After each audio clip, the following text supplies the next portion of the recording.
कल्याण. गँग ऑफ डोंबिवलीचा आका ठाण्यात आहे. राजू पाटील. 65 बेकायदा इमारत प्रकरणी मनसे नेते राजू पाटील यांनी शिंदे पिता पुत्रांवर नाव न घेता सडकून टीका केली आहे. अनधिकृत बांधकाम करणाऱ्या, कागदपत्र बनवणाऱ्यांना, लोकांची फसवणूक करणाऱ्या लोकांना ठाण्यातून अभय मिळते असा आरोप त्यांनी केलाय. सेलिब्रिटीच्या घरी जायला वेळ आहे, मात्र 65 इमारतीमधील रहिवाशांना भेटायला वेळ नाही. इथले पालकमंत्री आहात, नगरविकास मंत्री आहात, तुमचा मुलगा इथला खासदार आहे. गंगेत डुबकी मारून पुण्य मिळवण्यापेक्षा या रहिवाशांना येऊन भेटा, जास्त पुण्य मिळेल असा टोलाही त्यांनी उपमुख्यमंत्री एकनाथ शिंदे आणि खासदार डॉक्टर श्रीकांत शिंदे यांना लगावलाय. जो जबाबदार आहे त्यांच्या मोरक्यात ठाण्याला तुम्ही विधान केलं. 100% असंच आहे. कारण ही जी चेन आहे, पालिका अधिकारीपासून रजिस्ट्रेशन ऑफिसपासून, माझं तर म्हणणं आहे बँकांच्या काही अधिकारी पण याच्यात सामील असू शकतात. कारण सर्च रिपोर्ट असल्याशिवाय या गोष्टी होत नाहीत. आणि या सगळ्या करता जो आर्थिक हितसंबंध जोपासायचे असतात ते जोपासून आणि या लोकांना अभय देण्याचं काम इथला लोकल कोणी करू शकत नाही.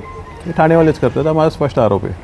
ते जातात, त्यांना सलमान खानच्या घरी जायला वेळ आहे, इथे यायला वेळ नाही. नाही, मी थोडक्यात बोललो की तुम्ही एखाद्या सेलिब्रिटीवर काय प्रसंग आला जायला पाहिजे, नाही जायला पाहिजे असं नाही. ते शेवटी आपल्या देशाची शान आहेत, जायला पाहिजे. पण ही लोकं एवढी इथे मरतात, आकंत करत आहेत रस्त्यावर येऊन. आज दिव्याला काही लोक रस्त्यावर तिथे रॉकेल घेऊन बसलेत.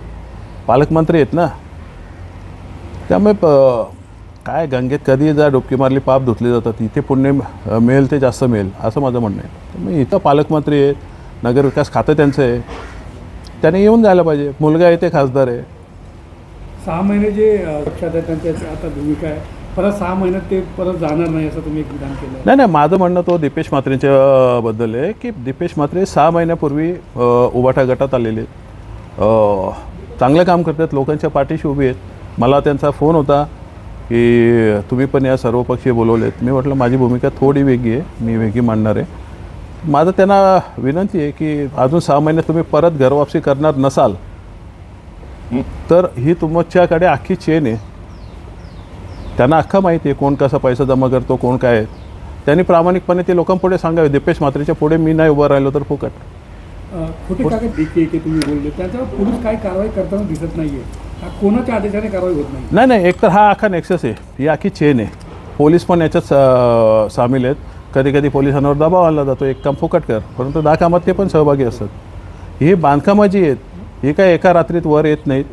वॉर्ड ऑफिसर सर्वात मोठा जिम्मेदार असतो याच्यात, सर्वांना सर्व माहिती असतं. त्यामुळे हे पुरी एक चेन आहे आणि ही चेन तोडत नाही तोपर्यंत इथे काय होणार नाही. आणि जोपर्यंत यांचा आका जो ठाण्यात बसलेला आहे तो याच्यावर काही डिसिजन घेत नाही, आता तरी बस करूया या अनुषंगाने जर वाटचाल केली तर लोकांनी दिलासा मिळेल. रहिवाशांना दिलासा मिळेल यासाठी मनसेकडून काय भूमिका असते? नाही, रहिवाशांसाठी आम्ही त्यांच्या पाठीशी उभे आहोत. परंतु मी बोललो ना, मराठा आरक्षणमध्ये कसे सगळे बोलतात की मराठा आरक्षण मिळालंच पाहिजे. कसं? आमच्या पुढे ह्या बाबतीत तसाच प्रश्न आहे, यांना दिलासा देणार कसं? त्यांना काय आर्थिक मदत असेल, लिगल ओपिनियन कोणाकडनं घ्यायचं असेल, त्याच्यासाठी काय असेल ते आम्ही निश्चित देऊ. त्यांना माणुसकीच्या नात्याने त्यांना ती मदत करू. परंतु सरकार आमचं नाही आहे. आणि यासोबत एक गोष्ट लक्षात घ्या, मी ही जी पत्रकार परिषद घेतली किंवा तुमच्यासमोर यासाठी आलो की ही काही हजार लोक आहेत आणि जी लाखो लोक आहेत डोंबिवलीतली, त्यांचा अधिकारी इथल्या मैदानांच्या आरक्षणावर, इथल्या शाळांच्या आरक्षणावर त्यांचाही हक्क मारला जातो ना. त्यांच्याबद्दल पण कुठेतरी बाजू घ्यायला पाहिजे ना.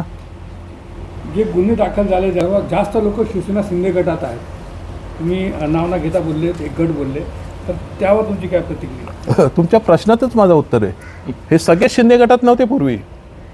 तुम्ही जर इतिहास बघाल मागच्या यांचा तर यांचे पक्ष वेगळे होते. यांना धमक्या देऊन घेतलेले आहेत.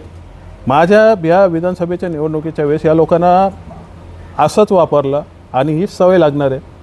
तुमच्या बिल्डिंगी तोडणार, नाहीतर तुमच्या इमारतीत जा, तुमच्या चाळीमध्ये जा, तुमच्या रहिवाशांना पैसे वाटा आणि आम्हाला मतदान करायला सांगा.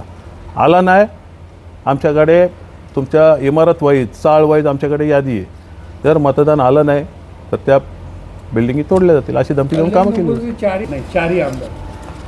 चारही आमदारांचं मला माहीत नाही, आमच्या आमदारांचं मला माहिती आहे की त्यांच्या दत्तनगरमध्येच एक बिल्डिंग 2दा तोडली.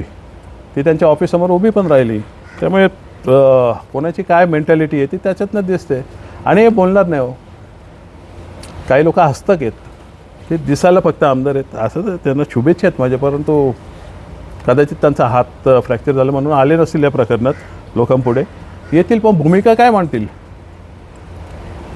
स्वतःच्या वॉर्डातल्या इमारती कशा उभ्या राहिल्या हे कोणी बघत नाही. त्यामुळे हे सगळे चट्टेबट्टे एकाच थाळीतले आहेत, त्यामुळे कोणी काय करणार नाही. वास्तू इशारात हो, एक धक्कादायक बाब मला समजली की या 65 बिल्डिंगमधलंच एका इमारतीचं रजिस्ट्रेशन आता नुकतेच झालेलं आहे. तेव्हा एवढे निगरगट्ट झालेले आहेत ही लोक, कोणावर काय वाचक नाही. आहे ना आम्हाला वाचवणारा, करा बिंदास. आज तुम्ही या रहिवाशांना ठाण्यात आणि मुंबईत बोलून घेता, त्याच्याकडे यायला पाहिजे ना. याने येतील कुठल्या तोंडाने, सांगतील काय? नगरविकास खातं पण यांचं आहे सगळं. मुख्यमंत्री असताना एकनाथ शिंदे बोलले होते की एकही यापुढे अनधिकृत बांधकाम होणार नाही. दिव्यात बघा तुमचेच नगरसेवक पार्टनर आहेत अनधिकृत बांधकामामध्ये. आज ती लोक रस्त्यावर आहेत. आज ठाकरेमध्ये ह्याच्यावरती तर आपलं काय मत आहे? नाही, मी नाईक साहेबांनाही भेटणार आहे, कारण त्यांच्याकडनं होप्स पण आहेत. ते जेव्हा इथे दरबार घेणार आहेत डोंबिवलीत तेव्हा मी भेटणार आहेत. मला पुन्हा तेच म्हणणं आहे की दीपेश म्हात्रे तिथे घेऊन गेलेलं खूप चांगलं काम केलं त्याने. लोकांना सरकार पुढे घेऊन जाण्यात त्यांचा फायदा आहे. परंतु माझं त्या अगोदर त्यांना सांगणे परत की तुम्ही चेन एकदा सांगा ना, किंवा तुम्ही सांगा मला माहीत नाही, आम्ही ठेवू विश्वास.